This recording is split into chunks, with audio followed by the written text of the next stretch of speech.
Hi hello welcome to flavours of Nellai. இன்னைக்கு நம்ம கிச்சனில் ஒரு இன்ட்ரெஸ்டிங்கான புட்டிங் ரெசிபி தான் பார்க்க போகிறோம். இன்னைக்கு நம்ம செய்ய போகிற புட்டிங் பார்த்தீங்கன்னா இளநீரும் தேங்காய் பாலும் வச்சு செய்ய போகிறோம். இளநீரும் தேங்காய் பாலும் நம்ம உடம்பு சூட தணிக்கக்கூடியது. சம்மரில் ஹீட்டை பீட் பண்ணுற மாதிரியான ஒரு ரெசிபி தான் இன்னைக்கு நம்ம செஞ்சு காட்ட போகிறோம். இன்னைக்கு இந்த புட்டிங்கில் நம்ம என்னென்ன சேர்த்துருக்கோம்னு பார்த்தீங்கன்னா இளநீர், தேங்காய் பால், சைனா கிராஸ். சைனா கிராஸ் சொல்றது வேற ஒன்றும் இல்லை, கடல் பாசி தான். இளநீரும் சரி, தேங்காய் பாலும் சரி, கடல் பாசியும் சரி, நம்ம உடம்ப குளிர்ச்சி பண்ணக்கூடியது. இந்த புட்டிங்கில் நம்ம சேர்த்துருக்கிற இளநீர் உடலுக்கு குளிர்ச்சி கொடுக்கக்கூடியது. தேங்காய் பால் உடல் சூட தணிக்கக்கூடியது. ரெண்டாவது வாய்ப்புண்ணு, வயிறு புண்ணு இதெல்லாம் ஆற்றக்கூடிய சக்தி தேங்காய் பால் கொண்டு. அது மாதிரி கடல் பாசியும் நம்ம உடம்புக்கு குளிர்ச்சி தரக்கூடியது தான். எப்பவும் ஒரே மாதிரி தேங்காய் பால் இளநீர்னு குடிக்காம கொஞ்சம் இன்ட்ரெஸ்டிங்காக இந்த மாதிரியும் நம்ம புட்டிங் ரெசிபி செஞ்சு சாப்பிடலாம். குழந்தைங்களோட பர்த்டே பார்ட்டிக்கு கூட நம்ம இந்த மாதிரி செஞ்சு கொடுக்கலாம். டேஸ்டியான ஹெல்த்தியான இந்த சைனா கிராஸ் புட்டிங் எப்படி செய்யறதுன்னு பார்க்கலாம். அதுக்கு தேவையான பொருட்கள் என்னென்னு பார்த்துட்டு வந்துடலாம். இளநீர் புட்டிங் செய்ய என்னென்ன தேவைன்னு பார்க்கலாம். 1 கப் தண்ணீர், 1 கப் தேங்காய் பால், 2 கப் இளநீர், சைனா கிராஸ், சுகர் தேவையான அளவு. இந்த கப்பால் தான் நான் இன்னைக்கு தேங்காய் பால், இளநீர், தண்ணீர் எல்லாம் அளந்து எடுத்துருக்கிறேன். இது அளவு பார்த்தீங்கன்னா 250 ml. இன்றைக்கி 2 லேயரில் நம்ம புட்டிங் செய்ய போகிறோம். இளநீர் வச்சு ஒரு லேயர் செய்கிறோம், தேங்காய் பால் வச்சு ஒரு லேயர் செய்ய போகிறோம். இளநீர் புட்டிங் செய்ய 2 கப் இளநீர், 7 கிராம் சைனா கிராஸ். தேங்காய் பால் புட்டிங் செய்கிறதுக்கு 1 கப் தேங்காய் பால், 1 கப் தண்ணீர், 7 கிராம் சைனா கிராஸ். இதுதான் சைனா கிராஸ். இது வேறு ஒன்றும் இல்லை, கடல் பாசி தான். இது அகர் அகர்னு கூட சொல்லலாம். எல்லா டிபார்ட்மெண்டல் ஸ்டோர்ஸ்லையுமே ஈஸியாக கிடைக்கக்கூடியது தான் இது. சைனா கிராஸ் பார்த்திங்கன்னா பவுடர் ஃபார்ம்லேயும் கிடைக்கும், இந்த மாதிரி த்ரெட்டாகவும் கிடைக்கும், ஸ்ட்ரிப்ஸாகவும் கிடைக்கும். எது கிடைச்சாலும் நம்ம வாங்கி யூஸ் பண்ணிக்கலாம். நான் இன்றைக்கி எடுத்துருக்கிறது இந்த மாதிரி பேக்கெட்டில் வரக்கூடிய சைனா கிராஸ். இது பார்த்திங்கன்னா 10 கிராம்ஸ். இதோட ரேட்டு பார்த்திங்கன்னா ஒரு 40 rupees இருக்கும். புட்டிங் செய்கிறதுக்கு ஒரு 10 நிமிஷத்துக்கு முன்னாடியே சைனா கிராஸ் இந்த மாதிரி எடுத்து அது மூழ்கிற அளவுக்கு தண்ணி ஊற்றி ஊற வச்சு எடுத்துக்கணும். சைனா கிராஸ் எதுக்காக ஊற வச்சுருக்கிறோம் அப்படின்னா, இதை தண்ணியில் சேர்த்து காய்ச்சும் போது சீக்கிரம் கரையும். நம்ம டைரெக்டாக அப்படியே யூஸ் பண்ணணும் அப்படின்னா இது கரையவே செய்யாது, ரொம்ப நேரம் ஆகும். ஃபஸ்ட்டு தேங்காய் பால் புட்டிங் செய்ய போகிறேன். ஸ்டவ்வில் ஒரு பாத்திரம் வச்சுட்டு அதில் 1 கப் தண்ணி சேர்த்துக்கலாம்.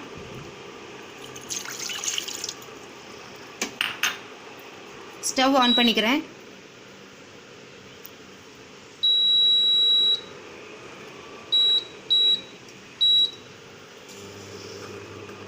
ஊற வச்ச சைனா கிராஸ் இதில் சேர்த்துக்கலாம்.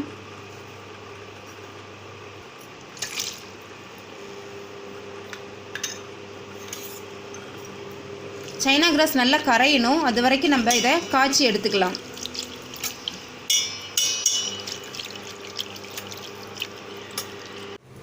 சைனா கிராஸ் நல்லா கரைஞ்சிருச்சு.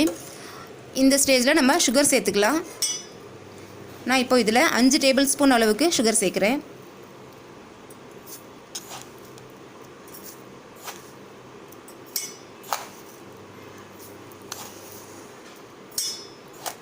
நம்ம டேஸ்ட்டுக்கு தகுந்த மாதிரி நம்ம சுகர் வேணும்னா அடிஷ்னலாக சேர்த்துக்கலாம்.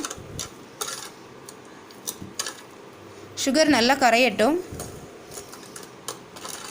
சுகர் நல்லா கரைஞ்சிருச்சு. நம்ம இதை ஸ்டவ் ஆஃப் பண்ணிடலாம்.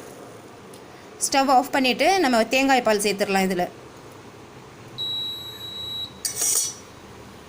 தேங்காய் பால் சேர்த்துக்கிறேன்.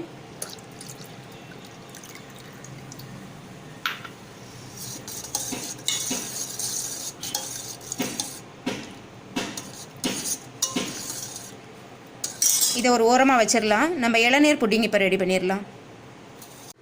ஒரு பாத்திரத்தில் 1 கப் இளநீர் சேர்த்துக்கலாம். ஊற வச்ச சைனா கிராஸ் சேர்த்துடலாம்.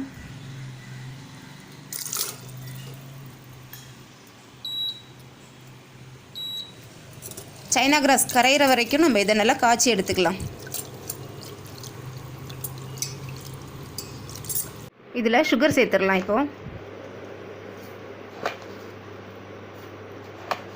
5 டேபிள் ஸ்பூன் அளவுக்கு சேர்க்குறேன். ஸ்வீட் ரொம்ப பிடிக்கும்னா நம்ம அடிஷ்னலாக கூட சேர்த்துக்கலாம்.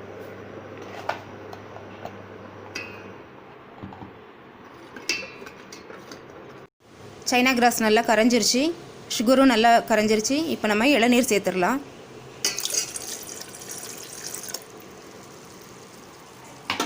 ஸ்டவ் ஆஃப் பண்ணிடலாம்.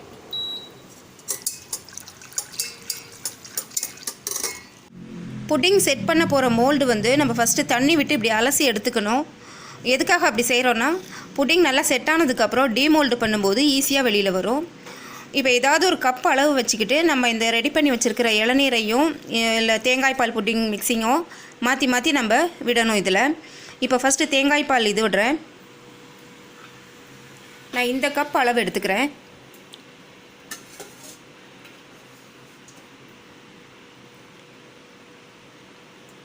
ஏதாவது ஒரு கப் அளவு வச்சுக்கிட்டோம் அப்படின்னா தான் அந்த லேயர்ஸ் வந்து கரெக்டான அளவில் வரும். நம்மளுக்கு திக்னஸ் வந்து கரெக்டாக ஒரே மாதிரி வரும். ஒரு 2 நிமிஷம் இப்போ இதை நம்ம ஃப்ரீசரில் வச்சு எடுத்துடலாம். 2 நிமிஷம் தான் நம்ம ஃப்ரீசரில் வச்சோம், நல்லா செட் ஆயிடுச்சு. இப்போ இளநீர் லேயரை ஊற்றிடலாம்.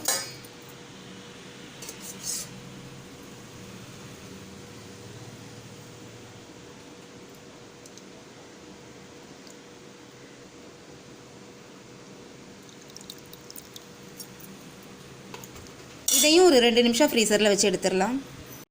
இது நல்லா செட் ஆயிடுச்சு. இப்போ அடுத்த லேயர் நம்ம இதில் ஊற்றிடலாம்.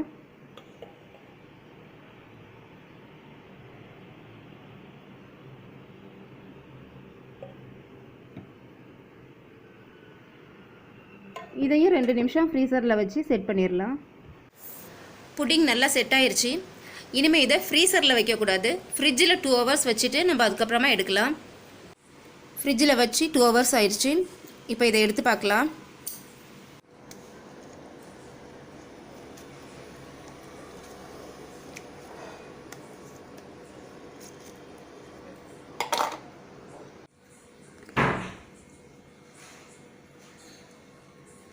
அழகாக வந்துருச்சு. புட்டிங் நல்லா செட் ஆயிடுச்சு. இப்போ இதை நம்ம கட் பண்ணி எடுத்துடலாம்.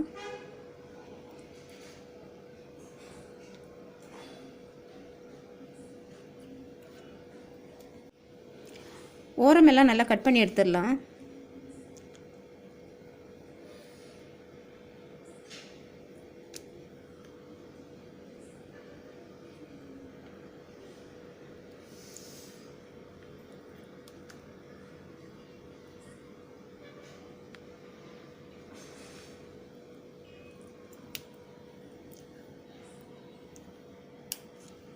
லேயர்ஸ் நல்லா அழகாக வந்திருக்குது. இப்போ கட் பண்ணிடலாம்.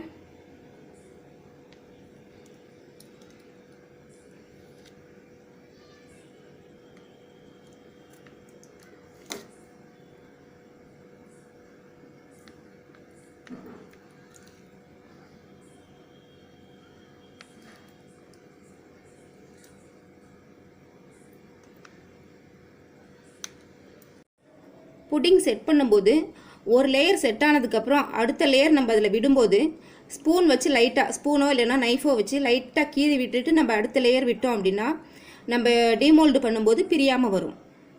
ரெஃப்ரெஷிங்காக ஒரு சைனா கிராஸ் புட்டிங் செஞ்சு காட்டியிருக்கிறோம். இந்த டிஷ்ஷை கட்டாயம் நீங்கள் எல்லோரும் உங்கள் வீட்டில் செஞ்சு பாருங்கள். இந்த சம்மருக்கு நீங்களும் இந்த மாதிரி செஞ்சு சாப்பிட்டு என்ஜாய் பண்ணுங்கள். இந்த வீடியோ உங்களுக்கு பிடிச்சிருந்ததுன்னா லைக் பண்ணுங்கள், கமெண்ட் பண்ணுங்கள், உங்கள் ஃப்ரெண்ட்ஸுக்கெல்லாம் ஷேர் பண்ணுங்கள். மறக்காமல் சேனலை சப்ஸ்கிரைப் பண்ணுங்கள். தேங்க்யூ.